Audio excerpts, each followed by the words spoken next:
Elhamdülillah, elhamdülillah, elhamdülillah. İnnel hamdelellahi nahmeduhu ve nestaînuhu ve nestağfiruh ve na'ûzu billahi min şurûri enfusina ve min seyyiâti a'mâlinâ. Men yehdihillahu felâ mudille lehu ve men yudlil felâ hâdiye lehu.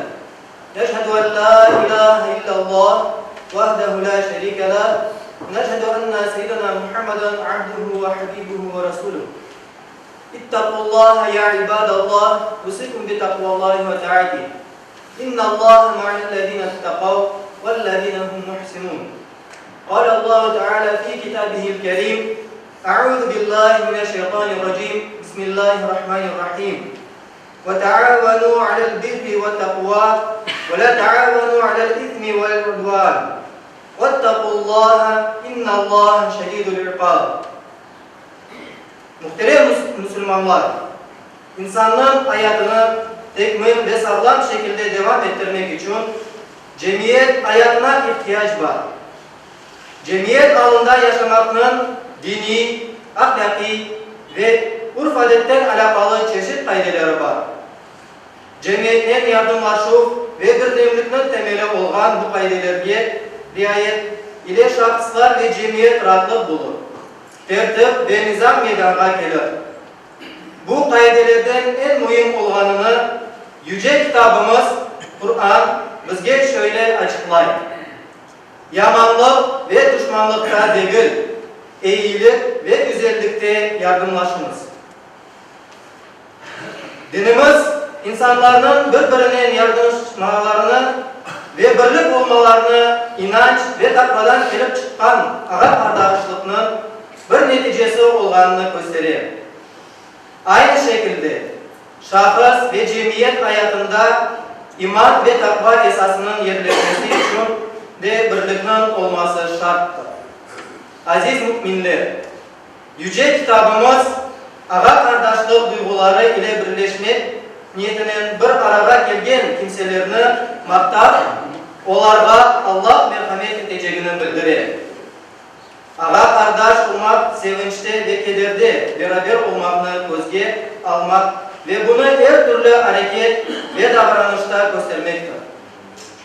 Bir cemiyette zengin fukare, padişah memur, işçi şorbacı, bilgen bilmegen, kıskası bütün şahıslar ağa kardeşlik anlayışının yardımlaşır ve birlik içinde olganları vakit Yüce Allah'ın yardımına mutlaka kavuşacaklarını unutmamalı. Bunun neticesinde hürmet, merhamet, işanmak, yardımlaşmak gibi faziletli muhitin temel taşları olan kıymetliler hayatta geçecektir. Fakat bütün bunlar bizlerini adaletten çetleştirmemek gerek. Ağa kardeşlik, sevgi, saygı, merhamet, yardımlaşıp gibi Müslüman cemiyetinin hususiyetleri adalet üzerinde kurulganını unutmayız. Bir cemiyette adalet olmasa onun ömrü kısa olur. Onun için şanlı ecdatımız başta adalet, sonra merhamet degendir. Hutbemin başında okuğanım ayette de bu hakikatta vurgu yapılar.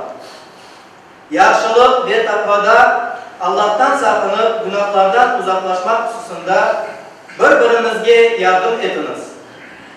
Günah ve düşmanlık cemiyette ayrılık, nefret ve saygısızlıkta sebepçi olacak şeyler hususunda yardımlaşmanız. Allah'a onun bu emrine karşı gelivden sakınınız. Çünkü Allah'ın cezası pek şiddetlidir. Görgeniniz gibi Allah bizni güzellikte, itaatke yönlendirir. Güzellik, saygı, sevgi ve faydalı işler etrafında birleşmeye çağırır. Adaletli olmaya davet eder. Gruplaşmaya değil, eş, dost, arkadaş, meslektaş ya da benim partiyamdan deyip doğru yanlış ayırmayıp yardımlaşmak değildir.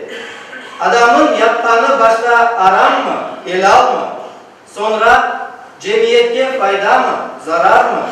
ketire dep düşünmege emir buyurar. Ayette yaxşılık ve takvada yardımlaşınız. Günah ve düşmanlıkta yardımlaşmanız degeni bu değil mi? Saygılı müminler, ara kardeşlikte karşılıklı sevgi saygıga ve içtimai yardımlaşığa her zaman ihtiyacımız olanını unutmayın. Ama yardım ve destek degende özümki ne yapsa yapsın şeklinde değil de adalette göre olmalı. Dinimizde yardımlaşıp ve ara kardeşliğinin kurulması kadar onun borçlanması ve ilerlemesi de çok emniyetlidir.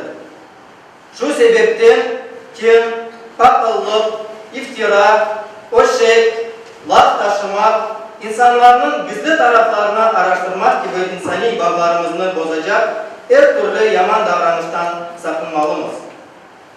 Birbirimizge dikkat edeyik, hayırda yardımlaşayıq. Milletimiz ve cümle insaniyet için faydalı işlerge kol tutayıq. Saygı ve hürmetini coymayıp ve adaletten asla ayrılmayıp. Allah bizim bu yolda yar ve yardımcımız olsun.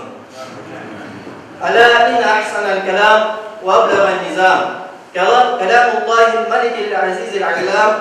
Kema kalallahu ve tebareke fil kelam. Ve idha kuriyel Kur'an fastemi'u lah ve ansitu leallekum turhamun. A'udhu billahi mineşşeytanirracim. Bismillahirrahmanirrahim. İnna dina indallahil islam. Sadakallahu azim.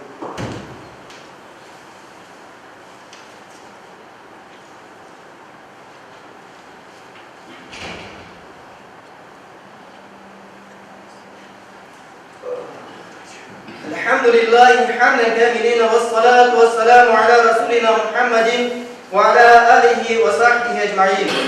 Ta'zimen bi nebiyhi ve tekrimen bi fakameti. Şâni şerâfi sefîh. فقال عز وجل من قائل مخبرا وآمرا إن الله وملائكته يصلون على النبي يا أيها الذين آمنوا صلوا عليه وسلموا تسليما.